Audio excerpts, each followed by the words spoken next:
Okay, everybody. Welcome to the latest episode of All2ReelToo podcast. My name is Michael E. Cullen II, and with me, as always, is my co-host. Justin Long. No. Okay. Justin Long does have a podcast, though. Oh, he does? Yeah, it's called Life is Short with Justin Long. Cool. Get it? Get it? Yeah. I like that. It's actually a pretty good podcast. He interviews people. I've been listening to it lately. So shout out to Justin Long. Awesome. I love him. If you happen to be hearing this. I love him. Also, later on in this episode, I want to tell you a dream I once had about Justin Long. It's absolutely insane. Okay. But we can do that. It's unrelated to the movie or anything like that, but it's hilarious. We can definitely talk about that. And, if we need to bring in a therapist or a dream expert, we can. Okay. Or if there are any listening and want to help us out, we can do that True. too.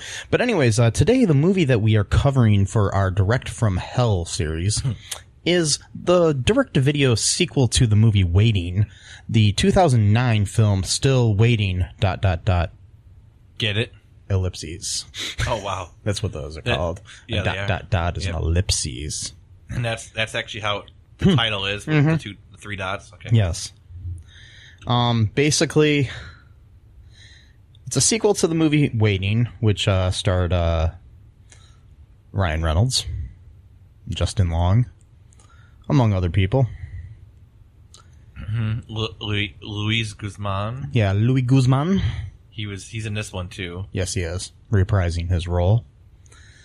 This was directed by Jeff Ballas and written by Rob McKittrick, who also wrote the first one. Rock and roll. Hoochie coo. Anyways,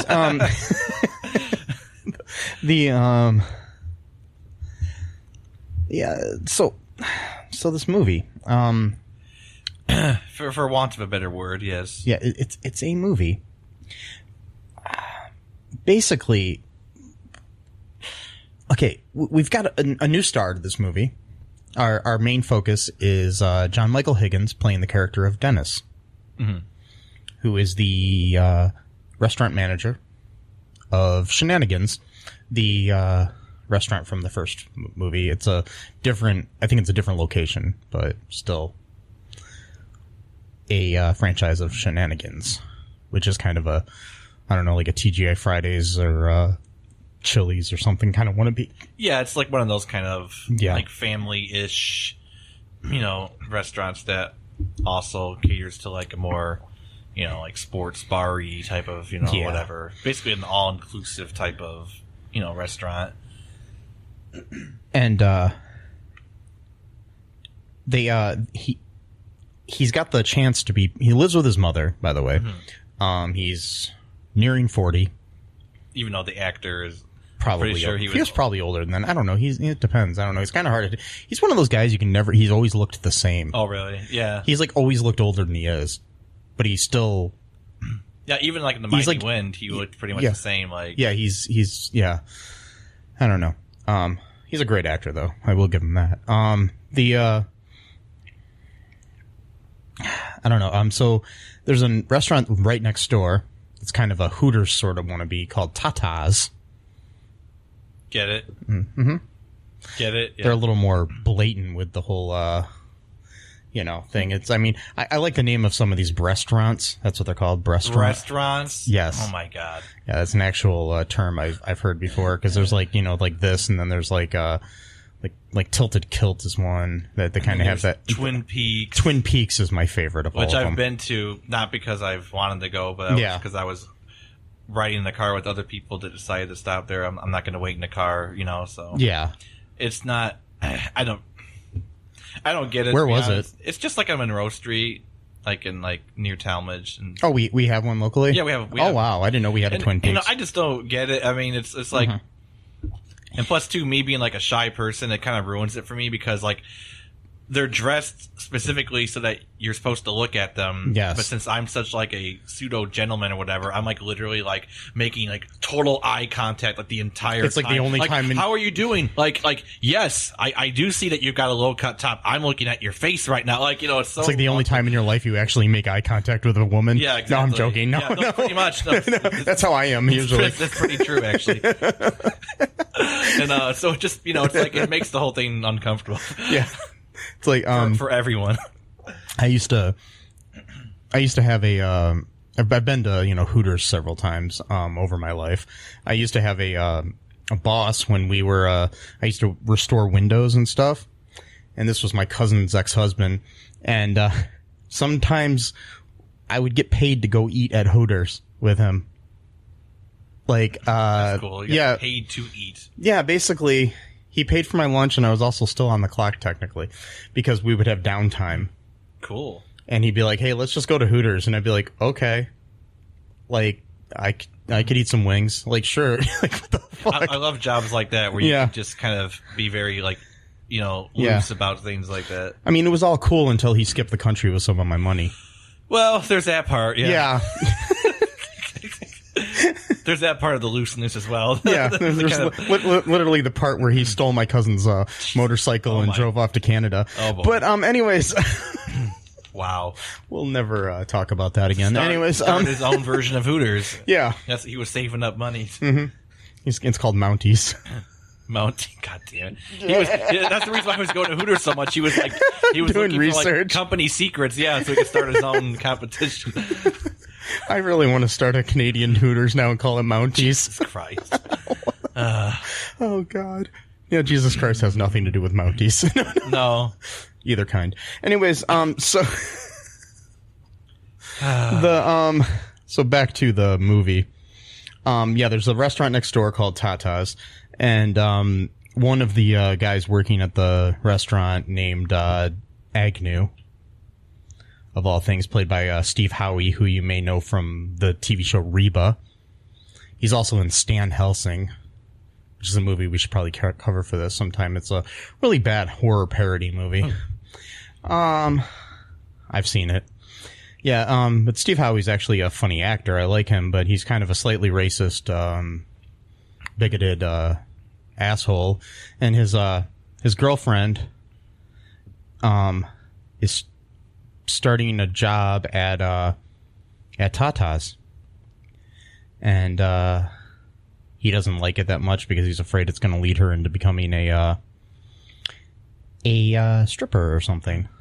Which is kind of weird because the way he acts and stuff like that, he would seem to be kind of like the type of boyfriend who wouldn't even care about stuff like that. So it's kind of a weird character personality trait to kind of put into him, I think, a little bit, because he's like goes both ways, where it's like he's super conservative when it comes to that, but then he also has the personality traits of like your all around douchebag. So it's like, yeah, and he's got this whole thing where he's basically trying to get with every woman as well. Yeah, like everyone at work, like I forgot her name. Shit, not Naomi. I can't forget. Oh shit, whatever. Woman from the first movie. I think she was in the first movie. Oh yeah, Natasha, because the first movie, she's only in one scene in the whole movie, right? Yeah, which is interesting, but that's Vanessa. Oh, that's right. She was only in the beginning, right? Yeah, and he basically is. The two of them are basically talking to each other, and then another character walks in and says, "Okay, we get it. You want to fuck each other," right. Which is weird because, like, in the first movie, one of the big plot devices was like, basically statutory rape because she was only 17. Yeah, and Ryan Reynolds' character was always trying to get with her, and she was always like, teasing him, being flirtatious or whatever. Yeah, that's played by Vanessa Lengies, Lengies. Yeah, these movies are bad, guys. Yeah, they are. Like when it comes to like any of like the issues, like in like just from 10 years after this movie was made. I mean, literally, like there's stuff like promoting like having sex with drunk and high women to the point where they're even passed out, and they're like, yeah, there might be a moral quandary. It's like, it's not just a moral quandary, there's a legal quandary as well. Like, it's not just like if you did that, oh, you feel bad about it. Like, no, you actually did a crime, and you can actually like go to jail and ruin someone's life. Yeah. But that, and again, I know it's like it's a movie. It's supposed to be funny. Blah blah blah. It's supposed to be raunchy, but it's like at the same time, it's like there's some like dangerous ideas being promoted, even though it's joking. Like, but yeah, you know. I mean, it's probably why we haven't had a third movie called "Yeah, We're Still Waiting" or something or whatever. Yeah, exactly. It's like keep on waiting. I don't know what it would be. Keep on waiting. That's gonna be a great title. Yeah, that'd be it. Justin Long is like the corporate manager of the whole region now, or some shit like that. But the girlfriend Allison is played by Maggie Lawson, who you may know from the TV show Psych. Just wanted to point that out. That these people have done better things. Yes. I just wanted to point out that Steve Howey was in Reba and she was in they've all done better things. Most of the actors.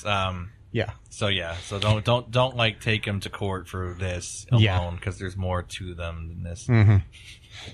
Just wanted to point that out. Like John Michael Higgins, for example, was in The Mighty Wind, which I know I keep saying, but that's a really good movie if you haven't seen it. There's still some movie. Issues even from that, but that's from 2003, so remember, it's a 16-year-old film. Yeah, but I mean, even it's not as bad as this. There's not, no, but I'm saying there's a bit at the end with like a not really anti-transgender, but they're kind of poking It's trans fun. comedy, but I don't even know if it's I think they were kind of poking fun at it. That's just my personal. It's hard to kind of judge where they were coming from with that. It's hard to say. Okay. In my personal opinion, they were kind of poking fun of it, but it's more about the humor of somebody that wanted to be trans and who happens to have a deep voice like Harry Shearer. Right, well, that's which is that's humor. The whole point. No, I know. It's like, a guy wants to be a woman and he's got no voice. It's kind I get of like, that, but it's also like almost celebrating the fact that he wants to be a woman at the same time. So it's kind of this one. It's kind of a weird. Maybe it's a weird gray area in my opinion. But it is very more sensitive to a lot of these. I know these issues lately. So it's like, and most of us are, and I understand that, and I agree. I don't think it's necessary humor actually, but I'm just saying at the time I can kind of see that I don't think they were trying to be insensitive. I think they were more just trying to make fun of Harry Shearer's character more than anything. Because sometimes you just got to base it on the situation of the situation. What did I just say? Base the situation on the situation. Yeah. Okay. Anyways, those are some words to live by, folks. Base the situation on the situation of the situation. Yeah. And I'm not talking about the situation from Jersey Shore. No. You sound like Bishop now, because he always has like these sage wisdom like that. Bishop, the dude like who's always like the Poison.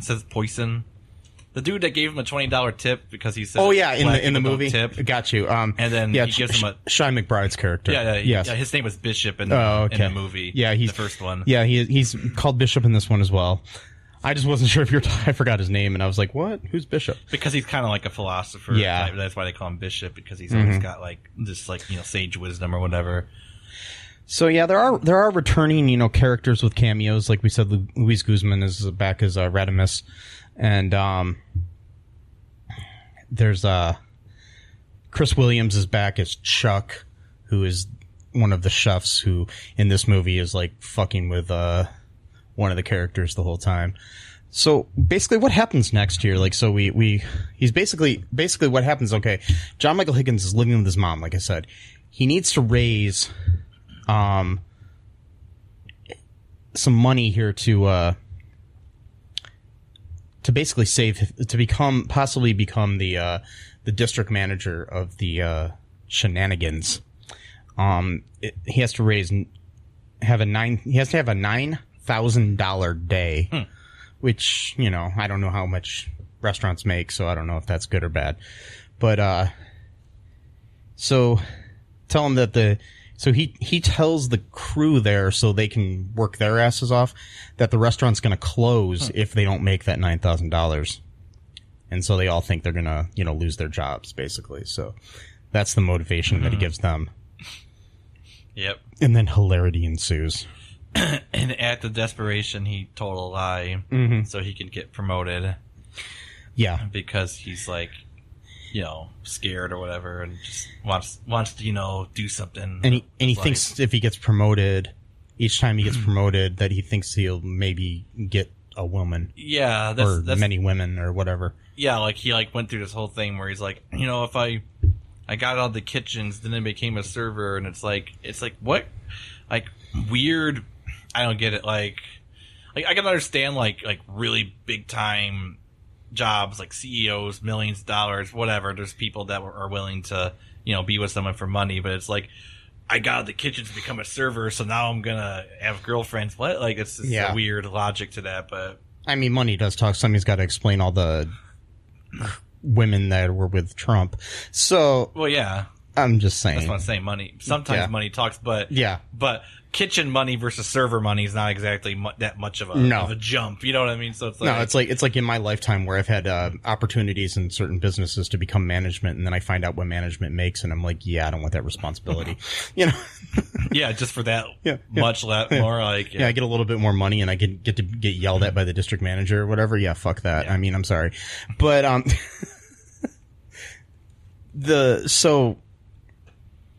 anyways, what else happens in this movie? It's a very convoluted plot. In the my movie, opinion. It kind of jumps a lot from scene to scene. There's not a lot of continuity into it. I mean, it's not like Freddy Got Fingered, which is just completely insane. There's no rhyme or reason to it. This is a little bit better than that. But you got the guy from the first movie. I forgot his character's name. He was like a really shy guy in the first movie. Like he couldn't even pee in public because he was afraid that other guys would, check out his junk. And, he had like this phobia of doing that. And he was also really... Hank played... Yes. Is it Hank? Oh, no, that's not it. Never mind. Sorry, I was looking at the wrong character. No problem. Maybe it is. Or maybe that is him. Some dude. Just some guy. Yeah.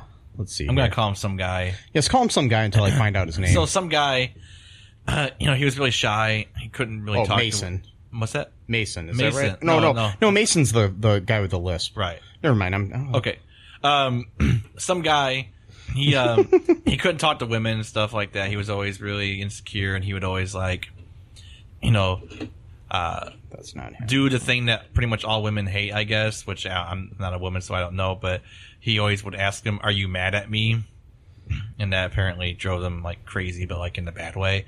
And so now he's like this super whatever, guru or whatever. He's like the manager of the Tata's chicken wing place right next door, and he's like, Kelvin. Kelvin, that's right. Yeah, he's played by Rob Benedict. Okay, yeah. Yeah, there we go. No, he's like the super like, stereotypical like douchebag dude, who like, treats women like crap, and of course, he gets all kinds of women, which proves that you should treat him like crap. That's another thing in this movie. Pretty much the movie promotes just being an asshole to women. Like, like the only way you're ever gonna get any kind of action at all, like not just necessarily sex, but just even having in a relationship, you've got to treat human beings like garbage. That's a good message, I guess. But anyway, so that doesn't work. I don't know. Nothing's worked for me, so I haven't really tried, so it's not really much. Sorry, that's not really. Oh God. I like being alone, kind of, sort of. Yeah, anyway, I understand. It's a wash, kind of like what was Larry was saying, it's a wash. Mm-hmm. Check out that interview later on some other time. Yes, Larry Hankin. Yeah, Larry Hankin. Pretty good interview. We did earlier tonight when we're recording this. So it might air before this episode, probably. So who knows? Just if you haven't listened to it, make sure you check that out. Check it out, yeah. Yeah, so I mean it, and then you got like things going on over, like you said at Tata's with Kelvin and stuff, and he's being a womanizing asshole, and I don't know, this movie, man, it's not that good. Plus, there's a lot of really dirty humor, and personally, I don't really like dirty humor. Me either. I mean, some sexual innuendo is okay, but like when people are just being totally explicit, where there's no room for interpretation. I don't know, it just ruins it for me. It's kind of the same thing with like some lyrics, like for songs where it's like back in the day, like bands and like artists would like, if they would have like a sexual nature to a song, it would be like coded reference. You still understood it. But like nowadays, like they'll literally just say what they're going to do to the person in the song. And I don't know, it just kind of music goes from I want to hold your hand to like, let's fuck, right, it's like on basically. Like, it ruins it. Like for example, I mean, The Who had a song called like "Mama's Got a Squeeze Box." I mean, and the lyrics are like in and out, so it's obviously there's some innuendo going on. Shit, that's what that song's about. I'm pretty sure it's what it's about. I don't think it was about an actual squeeze box. Pretty sure it wasn't. But So it's like, obviously, anyone who's like... Wait, are you telling me there's a thing like metaphors in music? Yeah, well, there used to be. Wait. Now it's just like total, like, literal, like, But that's a whole cultural thing of, phones and social media. So now that's a whole, everyone is very robotic and liberal. Not liberal. Actually, most people are not really. Not really. No. Not, unfortunately. I think in this movie, I mean, they did add some cool characters. Like, they got Mason, who is like a guy with a lisp who works in the room that is always being fucked with by Chuck, and who's played by Chuck is played, like I said, played by Chris Williams. I mean, not Charles. Chris Williams, who is actually the younger brother of Vanessa Williams, the singer of Save the Best for Last. Yeah. Yes. And actress too. An actress on Ugly Betty, among other things. Yeah. So, but Mason was played by Rob Kurvocek, who I think is on like NCIS now and stuff like that. So yeah, he's a pretty good actor. He's actually pretty funny. I did like Kirk Fox is in this, who plays Hank, who's the bartender. Yeah. And he wants to be a singer. He's like, but if you don't know who Kirk Fox is, you got to see him. He's a great stand-up comic. He's a great, he was on Last Comic Standing one season actually too. And he's been on like, Parks and Rec and other shows too. So he plays a guy from Sanitation on, Parks and Rec. And I think he's been on pretty much a lot of sitcoms lately. Like almost any sitcom you see, he'll pop up from time to time. He was on Community playing, that's right. Playing Blade. That's right. Blade. Yeah. Who works at the carnival. Yeah. Who has a head trauma injury that literally makes it so he can't feel embarrassment or something like that. Yeah. Or something. Yeah. Shame. Yeah. Something like that. Yeah. Yeah. Yeah. Britta's ex-boyfriend. That's a great show too. Yeah. Yeah, but I like Kirk Fox, so it was kind of cool to see him. And then you got like Amber, played by Tanya Ramond, and she's been on a lot of things too. You probably don't know her if you saw her. She's really attractive. Anyways, I'm sorry, did I say that out loud? I'm very attractive. Kind of. I'm glad you think that. That's good. Someone has to think it. Yeah. Oh, no. Self-burn. What the hell am I doing this for? I'm not even meaning it. I'm just like trying to come up with something edgy to say, I guess. I don't know. But yeah, it's a good cast. And I mean, Adam Carolla's in it as well as a guy on the video who's like a complete like sleazy pickup artist sort of guy. It's just funny, like on the video he doesn't even look confident himself. It's just hilarious. No, it's the thing. And I think like, I'm wondering if that was a choice. I think it was like, because he's all like he looks at the camera for a second, he's like, hi. And he's like... He's kind of looking down when he talks. I don't know if he's reading his lines or if he's just... because Adam Carolla's not really an actor per se. He's more of a comic. Yeah. But no, because I think he was reading his lines because he was saying like, that equals good or that equals bad or whatever, because he was... It was actually kind of funny, I thought. But the pickup artist guru DVD or whatever. And if you're listening to Adam, I know you do a podcast. If you want to come on ours, go ahead. I mean, I'm fine with that. I doubt it. Yeah, I doubt he would because he's got one of the number one podcasts in the world. So. But I'm just saying, if you're listening by chance, because we're talking about a movie you were in, maybe you just happen to listen to this, He has a thing where, like, like where on Google, where if you had like a search thing, for still waiting. If that pops up, he's like, "Oh, someone's talking about still waiting." He gets a notification. They're like, "Oh, I'm going to check this out." And tells him, "Yep, somebody's talking about my favorite movie that I've ever been in." Right now, he's preparing for his own podcast, and this comes up. He's like, "Uh-oh, I got to check this out first, so you guys are going to have to wait." And then oh, we got to wait. Yeah, I got that. He's still waiting. Yeah, for somebody to talk about still waiting. Anyway, yeah. Andy Milonakis and is in this movie, as well as his partner in crime, which I'm trying to find the actor's name, that they played the kind of like wannabe black guys. He's the chubby white guy who wants to be black. in the movie. Who is that kid? He was in the first movie. Okay. And as the same character, obviously, but he used to have his own show on MTV as well. Oh, okay. I remember that. Yeah, he was actually really hot around the time this movie came out. Really? Like with his own TV show and other things. Like maybe more around the time that the first one came out, but it was like he was like really hot for a minute, and then I don't know what kind of happened to him. I mean, he's probably still around doing things. I don't know. Like let's see what his IMDb looks like here. It's gonna blow up. He last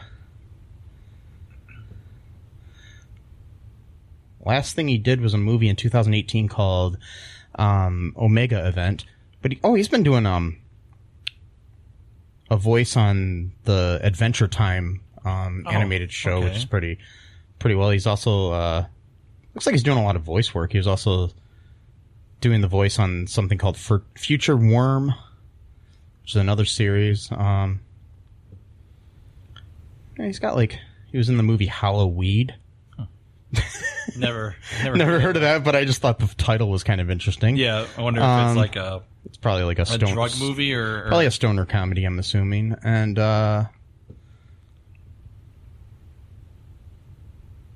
because he was in Waiting as Nick, and he was like still waiting as Nick. Let me see here. He was also self stuff.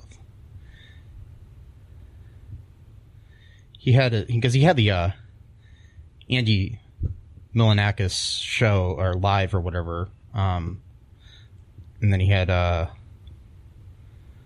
come on, what else did he have? This is a segment called Mike Looks at IMDb. It's a new segment for our show. You just read off IMDb. IMDb. Sorry, IMDb. Yeah, it was the Andy Milonakis show is what he had on MTV. He's done so he's kind of still busy. He's just not, he was kind of a big hot thing for like a minute there on MTV. I remember. Right. I remember it being like a big thing. Like you turn on cable and it would be like, "Hey, check out this show," and I never watched it. It was always on. Yeah, Every time I would turn on MTV, it would be like episodes of his show being ran. And honestly, I never watched it. I watched it, but I didn't really pay attention to it. I just kind of had it on. It was weird. It was like weird comedy, but that was like that was like when that was first starting to become like mainstream. I mean, that was just post-punked and Jackass and shit like that. So it was, the whole thing that started with like the Tom Green show, and then it kind of just morphed into all that shit. Yeah. It reminds me of the Tom Green. There's an episode of fucker. Anyways, sorry. An episode of Arrested Development where he's talking to Michael's talking to George Michael about remember back when when you were younger, you used to stay up late to work on taxes with me or something like that. It's like, oh yeah, I think I actually I was trying to use that as an excuse so I could stay up to watch the Tom Green show. And then Michael goes, yeah, I don't really know the new guys. The new guys in that show's like 20 years old. That's funny. Yeah. Tom Green. Good guy. Yeah. Mm-hmm. Yep. If you want to come on the show, Tom, do you remember Mike? Do you remember him? But you know what? If you want to come on the show, Tom, there's one requirement. I'm going to have a camera on you, and it's going to record you in video, okay? I'm not bitter. No bitterness. No, just total. There was never a situation in my life where I was working for a radio station, and my job was to video guests on the morning show, and one of them happened to be Tom Green, who refused to let me put him on video. That never happened. No. Actually, it fucking did. Okay, anyway, so... Mike, that's okay. It was like, what, 5 years ago? 5, 6, 7, 10. I don't know, whatever. No, it wasn't 10 years ago. No, it wasn't quite that long ago, but I'll get past it, Matt. Okay, that's cool. I go to therapy. I'll be okay. Yeah, I mean, I have hurdles, too, that I can't really quite get over, so it's all right. Yes. It's okay. I have hurdles, too. They always get in my way. They're in the middle of my living room. Yeah, I know. I don't know why you got on there. Yeah, it's kind of hard to get rid of those. It's kind of hard to step over. I was training for the Olympics. Oh, okay, in your apartment.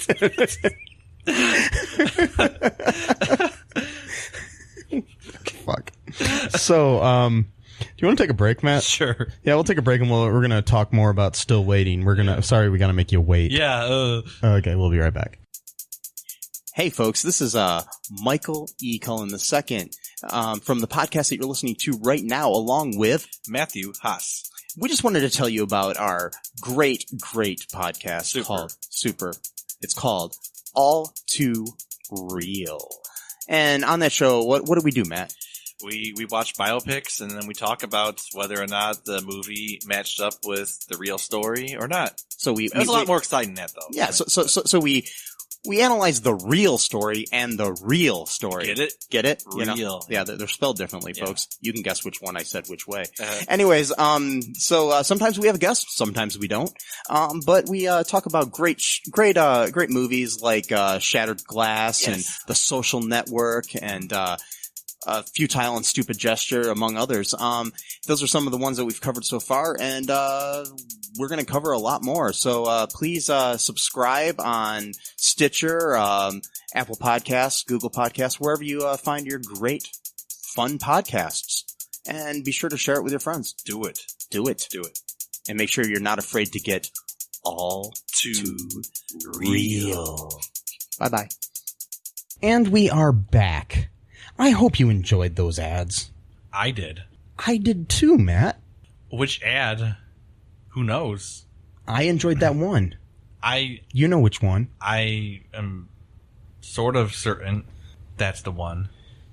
By the way, did you guys know that Saturn is not really a planet, but that these space beings called reptilians, they're not actually like reptiles, like you know them, like a lizard. They're like more of like a humanoid, reptile-ish, space creatures. And they like use the planet Saturn to like shoot like energy rays at Earth full of like negative energy. And then that's like what causes like people to like become angry and like lash out at other people, and that's like, and eventually that boils over and that like causes like conflicts like in families and then even in neighborhoods and eventually cities, states, countries, and then world wars, over time. And that, the only way to fight these reptilians, though, is to like shoot your own positive energy rays at them.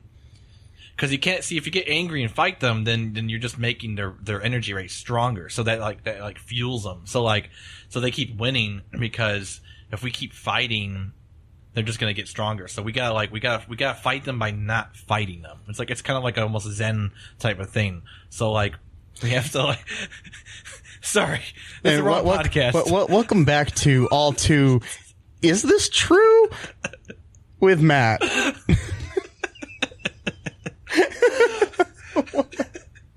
I think that's going to be our new conspiracy theory podcast. It's called All Two. Is this true? It's got me just like looking really serious, and you've got your head cocked. Like, is this true?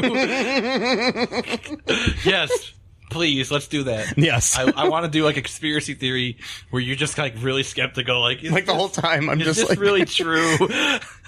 Yes. One of the episodes, you're just telling me stuff that's scientifically completely proven, and the whole time I'm like, is this true? No, when you put bread into a toaster, it comes out as toast. I don't know if I buy that. So, truth be told, was that woman, when all is said and done, it makes good toast about the satanic toaster. Oh yeah. Like, why do you keep this possessed toaster? And she's like, well, when all is said and done, it makes good toast. Like the best line ever. Like, oh man, that's funny. So how's this movie end, Matt? This movie ends. How's it resolve itself? Okay, so this movie's bad, guys. That's why we're not really talking about it. It's one of these movies that's just there. Like, I could probably put this on in the background while I'm cleaning my apartment and not really giving a shit about what's on the TV. There are times where I do put something on the TV while I'm cleaning my apartment, and then my apartment remains dirty. Because you're watching it. Yeah, and I've got these hurdles in the way all the time. Right, I'm not sure why you have those. Like, that's for me and like Two Broke Girls. I play Mario Kart, and I put on Two Broke Girls. I'm not even kidding. I do that. That is the show I put on when I want to feel stupid. Okay. because I have it on where I'm just sort of barely watching them banter, and I go, that's the one sitcom besides the other one that I like to talk about that I do not get why it was ever put on television. Right, but we can't talk about that too much anymore because but that's okay. But Two Broke Girls I will talk about. But what if we get to interview one of them? I'm sorry, I don't know their names. I'm not. I will tell you this. I don't know the blonde-haired woman's name. But she's in that new show. She's in that new show with Cedric the Entertainer and Max Greenberg. Right. Yes, Neighbors or whatever. I think it's called Neighborhood or something like that. Whatever it is, it's a good show. I've seen an episode, and an episode. It only takes one episode to know if you like the show or not. And but I do know Kat Dennings, the other. That's right, Kat Dennings. Yeah, she is beautiful, and I would have her on this podcast in a minute. Yes. She's a beautiful person. And she's a really good actress. Yeah. I just didn't get that show. No. Well, she probably took it for the money. And speaking of Mighty Wind, what's her face is in that show too? Stifler's mom. Sorry. I only, it's not, by the way, guys, it's not like it's not like a gender thing here. I only know like super big time actors' names, like Robin Williams, George Clooney. If it's like any below like the top tier, I'm probably not going to know their name. So it's not like it's Jennifer Coolidge is her name. Okay, Jennifer Coolidge. Yes, yeah.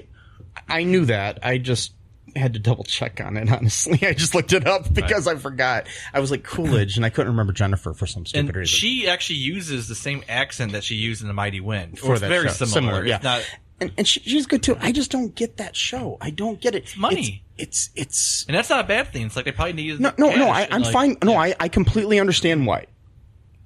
Everyone is on that show. I understand their choice of being on the show. Mm.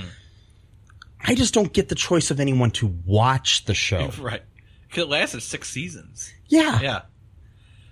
Full seasons. Like and AP Bio gets canceled after 13 episode seasons. Exactly. Not even a full, roster. Yeah. Oh, well. And I'm going to fight to the death for AP Bio. Man. I hope that best show on TV in the last few years. I actually reactivated my Twitter account just so I could start tweeting. Yes, because I haven't used it since like 2008 or some shit. I started. I very rarely tweet. I'll do it to tweet out episodes of the show and stuff like that. But pretty much, if you look at my Twitter account lately, and who knows, by the time this airs, it might be null and void, and maybe they will have saved the show. Right. But if you look at my Twitter account, it's pretty much save AP Bio constantly, and then me writing little diatribes about why you should save it, and then tagging people on the show and then getting excited when they like my tweet. Right, like, yeah. I was like, yay, Patton Oswalt liked my tweet, right. or whatever.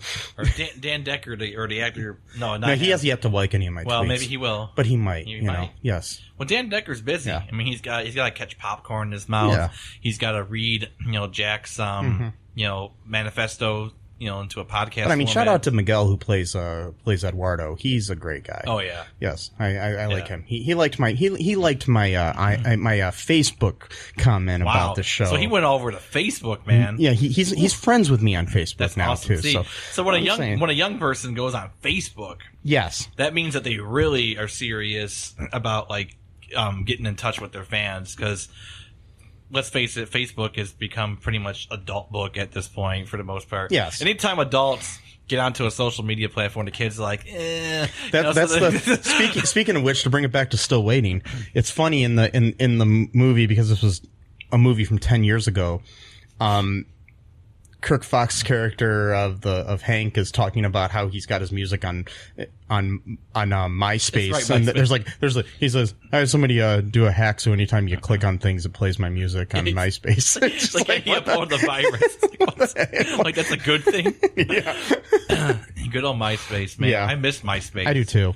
That whole format, something about it. But anyway, all right, so we're gonna speed through to the end of the movie, and what happened, and then So the end of the movie is, after all of the razzing, all of the, questioning their lives, what they're doing with their lives, and if they can do better.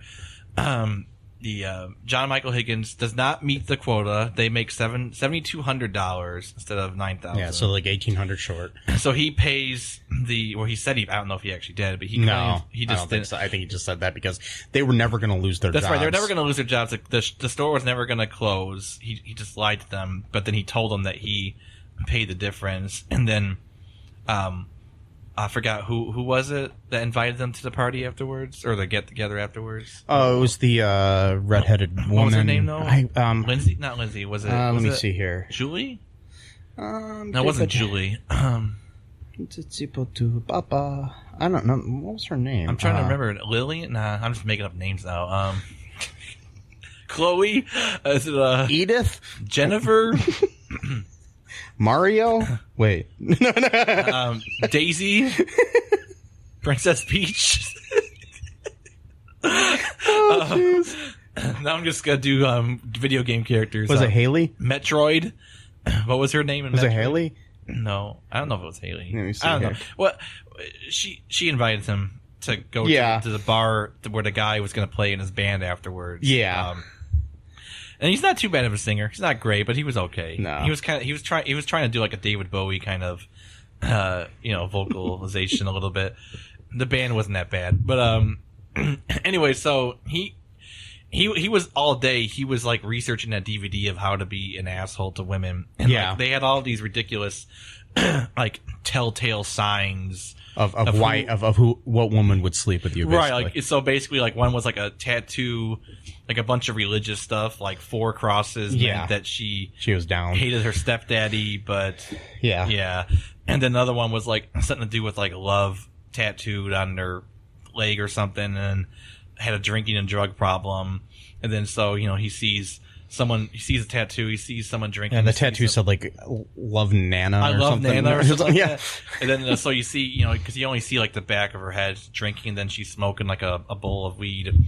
And then so he goes up to her, oh, lo and behold, it's Naomi, the really crass like woman who just really hates Played her by, job. Like Alana Eubank. And she actually is like one of the saving graces of both of the movies, really. Is she in the first movie too? Yes, she is. Oh, okay. Because it's been ages. I mean, it's probably been about 10 years since I've seen the first movie. Yeah, so. she pretty much plays like this very, very bitter. Yeah. She really hates this job, but she's funny. Has to do it, and then she gets completely wasted and high, which from the very limited experience I have. Again, this is going to be part of the all too wheel. I can't. Whatever. Wait, is this about drugs? Yeah, or the all too drug. No, whatever. all too weed. Nah, that's stupid. No, it's got a rhyme. It's got a rhyme. Yeah, all too drug deal. What? All too drug deal. No, that's stupid. No, it's got to be all too. Whatever, we'll figure it out. But with my very limited experience here, and I'm gonna talk about my non-expertise here. Expert Matthew Haas is now speaking. Pick one or the other. One or the other. Alcohol or drugs or weed, because mixing them, I don't know what it does. I don't really see why people would want to do it, because they both cancel each other out. So you're just wasting both. But I don't know. I guess some people think it makes them seem cool or whatever. But again, very limited experience. But I really don't think mixing them is a good idea. I mean, I just don't see the point. But anyway, so that's just my little weird soapbox here for the person who's done weed like 3 times in his entire life. But so I had a contact high once. Yeah, you got a headache from it. And one time, I had a contact high twice, I should say. The one time at a Leonard Skinner show, I got a migraine. And then the other time was at a Spin Doctors concert. That's awesome. Was your head spinning? No, that was a crazy one. That was the one where I was crazy, and I was doing cartwheels in the grass near the place and all this other stuff. I got really high. I think. Yeah, I got a nice little contact buzz at that one. You were doing cartwheels because I didn't even understand what my friend Amber was saying the whole time we were there. She just kept saying 3, 2, 1, contact. And she just kept saying that to me, and I was like, what the fuck are you talking about? She was like warning you, basically? She was basically just trying to tell me that I had a contact buzz.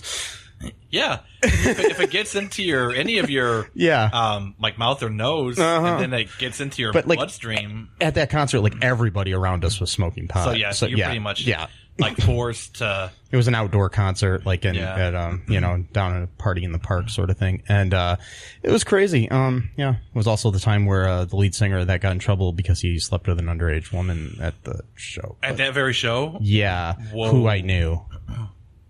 Wow. What, dude from Spin Doctors? Yeah, the lead singer. So there was I didn't hear about that. It was, this was back in the 90s, so there was no article written about it or anything? I mean, I'm sure it was in the news back then, but it's kind of been brushed under the, I mean, this was before the whole Me Too movement and all that shit. So how old was she? She was in high school. What was she, 17? Or was she even younger than that?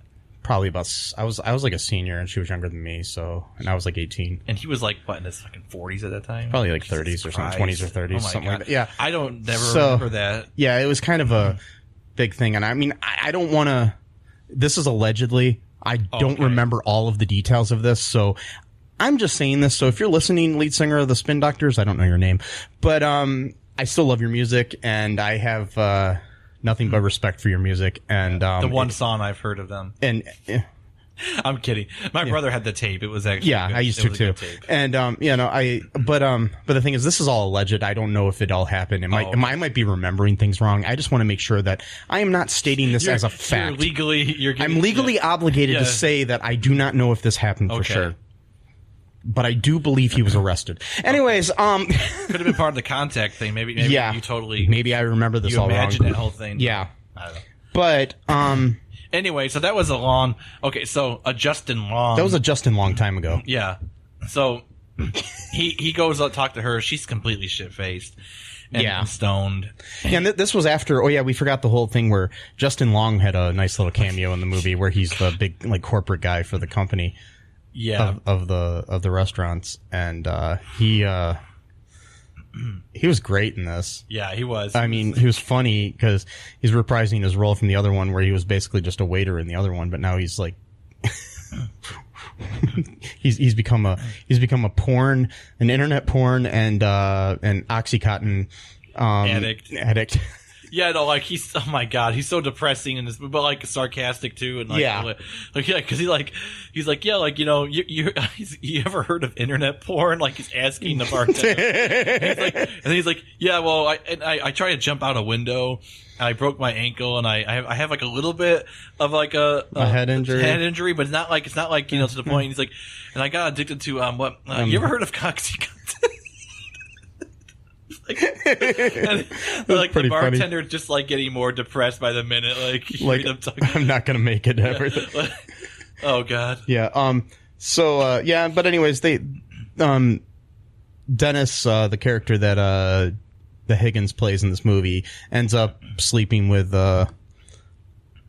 Naomi, and we assume live happily ever after together. No, I don't know. She wakes up all freaked out, that's your dick and that's my pussy or whatever. Because he raped her technically, but we're gonna just gloss over that apparently, and because she does then consent. Well, after when she's sober, but still it still doesn't change the fact that anyway. Again, I'm not saying that's right. I'm just saying that's their logic. This is a 10-year-old movie that was raunchy even for its time. Yeah. Which, things are even raunchier now. So this movie would be considered raunchy even for today's standards. Yeah. So that tells you something about... And they don't really make movies like this anymore. No. Real raunchy. I mean, they do some, but it's not... I'm good. I'm glad, actually. Yeah, me too. This just seemed to be this was kind of the end of that era. Yeah. Around then, your whole American Pies and your, stuff like that. But I mean, American Pie was nowhere near as raunchy as this. No, not even close. Can I tell you the Justin Long dream? Yes. Or do you want to do reviews first? No, go ahead and do. I don't know. Why don't we let's take another break, right, and then we'll come back with some Justin Long dreams and reviews. Okay. Right after this. Hi, folks. This is Michael E. Cullen II from the podcast that you're listening to right now, along with manager Matthew Haas. You got promoted? Yes. Damn it. Okay, anyways, folks, do you like the show Superstore? I don't know. I asked the folks and nobody's answering me. Because they're not here. Oh, but we love damn it. Yeah, we love it, though. Okay, folks, if you like it as much as we do, you're really going to like the Super Story podcast, which is a podcast where Matthew and I go episode by episode and give our little opinions and thoughts on it. Sometimes we have guests, sometimes we don't.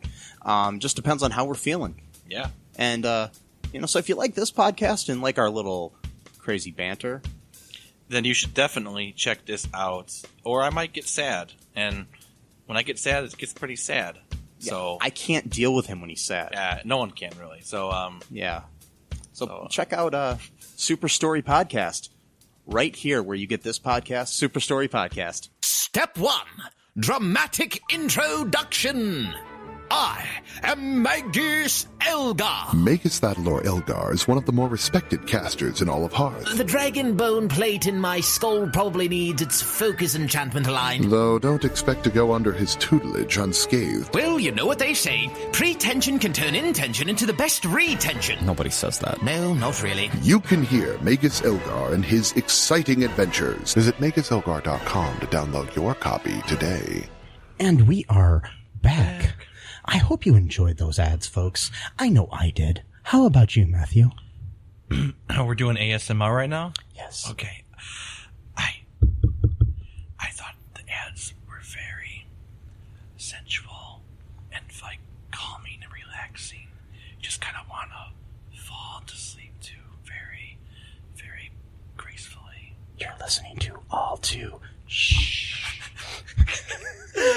Oh boy. Anyways, so that didn't rhyme. But anyways, we're gonna go with so Justin Long, Matt. I'm a big fan of his. Yeah, me too. You dream about him. I did. I had one dream about him. One dream. It was not a good dream. It was not a good dream. dream. A terrible dream. So let's try to analyze this dream you had about Justin Long. What happened in it? This dream that came, I don't know, it was like at least 9 years ago. I had just watched the movie where him and a bunch of friends started their own university, like a fake college. Oh, accepted. And I love that movie. It's a good movie. Yeah. And so I had a dream where like I was doing that same thing with like a group of my friends, but like these were friends that were only dream friends. Like they weren't friends I knew in real life. They were just in, dream. Yes. And then Justin Long, not the character from the movie, but Justin Long himself, the actor Justin Long showed up to the college that we had started because there was like, I guess, a bunch of big protests going on from people because they were gonna like shut down the school or something like that, just like in the movie. Okay, but so I have no idea. I think I was like I don't know if I took like some Benadryl that night or some kind of like sleeping thing or whatever, but it gets really bad. So Justin Long shows up and like there's like this like remember that like parking lot like at UT? It's like really high up there, like somewhere. I forgot which parking lot it is, but it's like it's all concrete and it's like you pretty much drive all the way up like these kind of like at the movie theater at the mall. It's like a parking garage, or is it? Yeah, it's like I think it's like the only parking garage they have. Okay. Remember that thing? Yeah. Okay, well, it was basically like looked like this, but it was like placed like in the middle of some open field for some reason, so I'm not sure why they would put a park. But anyway, so it like there's like this huge crowd like surrounding that. So like Justin Long and me and my friends were running up there, and there's like this like really big like body like builder dude who's like hoisting like a man above his shoulders, and it turns out that it's Justin Long's father, not the character's father, Justin Long, the actor's father. Okay. And then the guy throws him off the top of the parking and garage, kills him, and he's like, "Dad!" And the guy, like the bodybuilder's like lifting him up like almost like he's lifting like 1,000 pounds, even though the guy only looks like he weighed like 150. And like so, I'm like, that's kind of weird that a guy with huge muscles is struggling to like lift a 150 pound guy. Maybe the guy was like squirming a whole bunch, so he's like losing his balance. These bodybuilder types, they don't really have great balance, but because it's all top heavy. There's allegedly. I'm joking. I don't know. I'm just joking. I don't know anything about athleticism. So he throws him to his death, and there was this really like intense music like being played in the background, like orchestral, like dun dun dun, dun, and he just kills him. And so that was my Justin Long dream. his dad had a lawn fall from the parking garage that was in the middle of a field that does not exist at UT anywhere. Okay, so all right, what I personally don't know how to analyze that. I don't think anyone could. Were you in college at the time when this happened? No, I wasn't. Okay. This was like, I've been out of school for like good 6-7 years. Okay. After this, so I saw the movie though. Like I said, I was. Yeah, I'm thinking as the movie influenced you. Oh, I'm sure. You had some Benadryl, and I'm thinking that it means you're in love with Justin Long. Could be. I'm joking. No, no. I think what we should do is actually leave this up to our fans. Oh God. Any of you out there listening to this, if you would like to attempt to analyze Matt's dream about Justin Long, please, if you want it to be private, you can email me, and I'll get it to Matt. My email address is mike@cullenpark.com. Yeah. That's CULLENPARK.com. I think I've still yet to even make my own email address because I'm lazy. Yeah, so I might have one. I don't even know. Do I have one? I think I might have one. At Cullen Park. I don't know. I don't think we have one yet for you on Cullen Park. I never made it, right? I don't, because honestly, I don't know how to add any right now. So what's that? I don't know how to add any right now. I don't think that was the reason, though. I thought it was because I never made one. Yeah, because I think we could have a while ago, but I don't know how to do it because anymore. I never did it back then. So that's my fault. See, I ruined the opportunity for myself. But it's okay. So, but still, you can email me, Mike@cullenpark.com. And I'll pass it along to Matt to let him know the dream, and we'll read it on a future episode. Maybe another episode where we talk about a Justin Long movie or something. Okay. And then I'll pass the dream on to Tony Generous, which you may know from another podcast. Story podcast, yeah. Yeah. And hey, maybe we'll even, if we get it all figured out, email Justin Long. Oh my God, I would love that. Yeah, we'll send all the information to Justin Long and see what he thinks. Speaking of Justin Long, this is a little trivia from IMDb. Despite making a cameo appearance, Justin Long expressed his dislike of the film to critic Peter Travers. So, just letting you know. Also, somebody, Mega64 co-founder Rocco Bodie, regarded the film to be his all-time favorite film. He owns the most collection of DVDs and Blu-ray copies of Still Waiting, and is reportedly the #1 fan of the film. I don't know if that's something I'd brag about. That's weird. Yeah. So, let's look at some reviews of the film. All right, these are from the Internet Movie Database. I'm going to read a 10 out of 10 star review here by Grumpy Ass, who posted this on... This is totally not planned, because this happened before. On Valentine's Day 2009. Jesus Christ, what is with... I'm telling you, there's a theme going on here where all these movies are being reviewed around holidays, like Thanksgiving, Christmas, Halloween. It's like my theory is that like they're like at family's house and they're like, I don't want to deal bored out of their fucking mind watching these weird movies.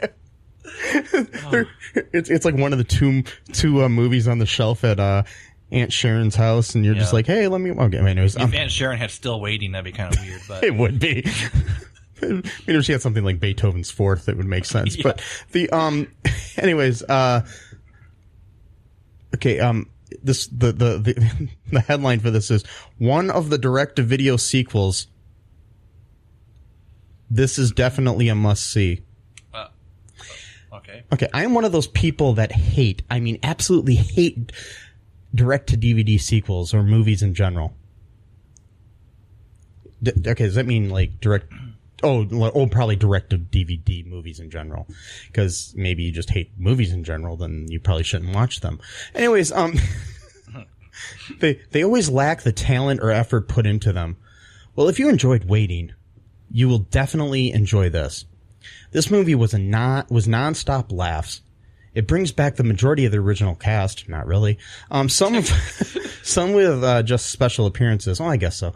I didn't even know it was made until I seen it out to watch. Fuck you when you're seen it. Anyways, I'm definitely going to pick this one up for my collection. The only thing I missed was Ryan Reynolds' character, Anna Faris, and the guy they were training, who is Sweet in Bones. Yeah, that dude. Oh yeah, that's John Francis Daly. Freaks and Geeks. Yes, love that show. Even if you are skeptical about seeing this, at least give it a shot. You shouldn't be disappointed.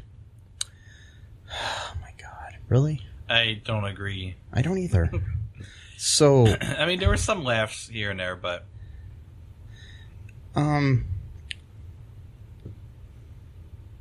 let's read a 1-star review. Yes, bring on the hate. Yes, this is from Matherl, Matherl, from March 9th of 2009. That's not a holiday that I'm aware of. No. Okay. Anyways, 1 out of 10. Awful. Truly horrible movie.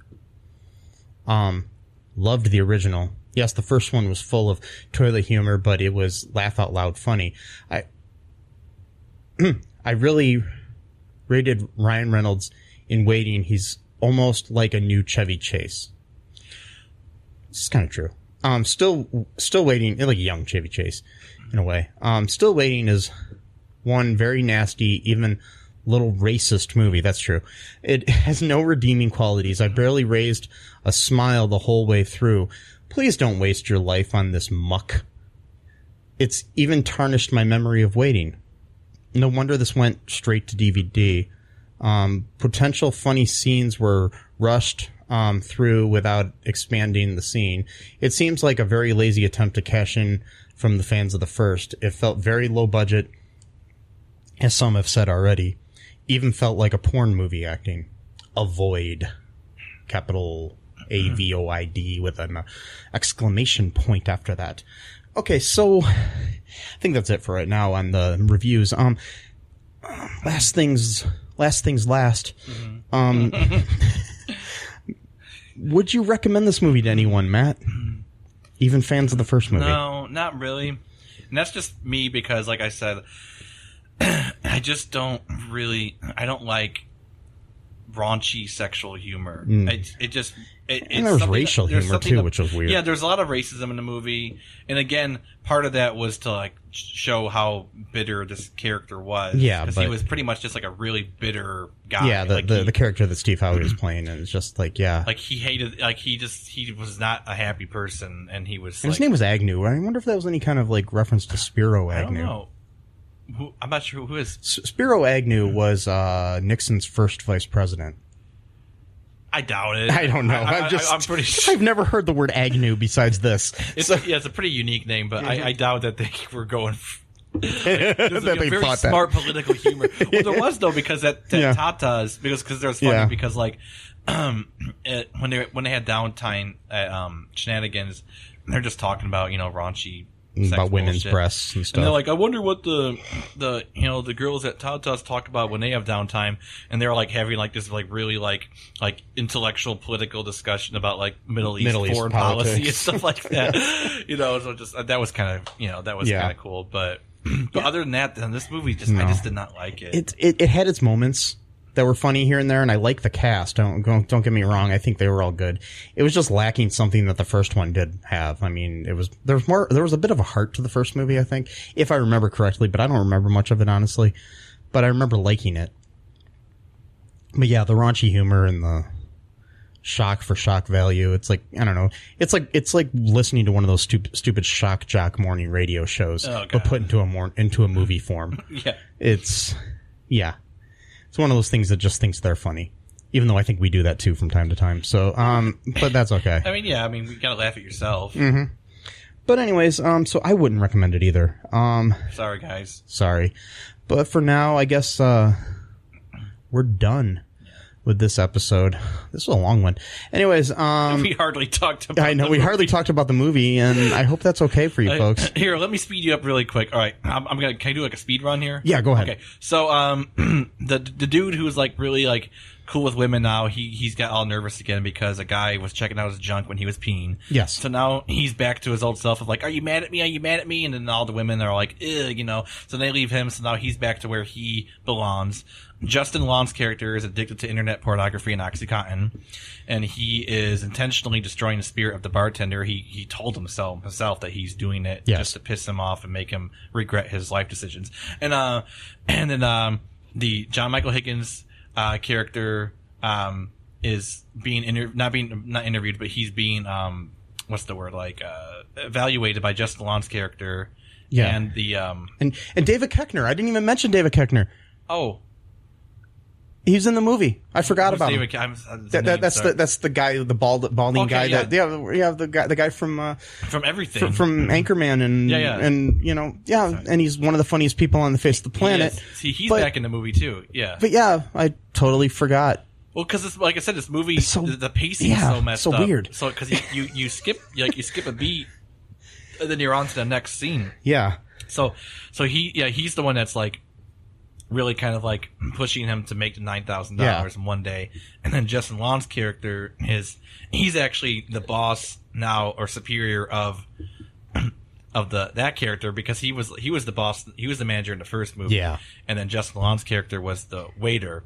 And now, because there's this funny scene where he's like, I need some like money, like $20. I will tell you, watch if you want to just find the Justin Long scene. Yeah, those are 2 or 3 scenes from the movie. Watch those because Justin Long is great. I love him in everything. So it's just, you know, even in Matt's dreams, I love him in Matt's dreams, especially. Matt's dreams, he was pretty terrified, but but still, he was great though. Did he do a good job acting in the dream? He was like a dramatic actor in this. I mean, he saw his dad being thrown off the parking garage, so you know.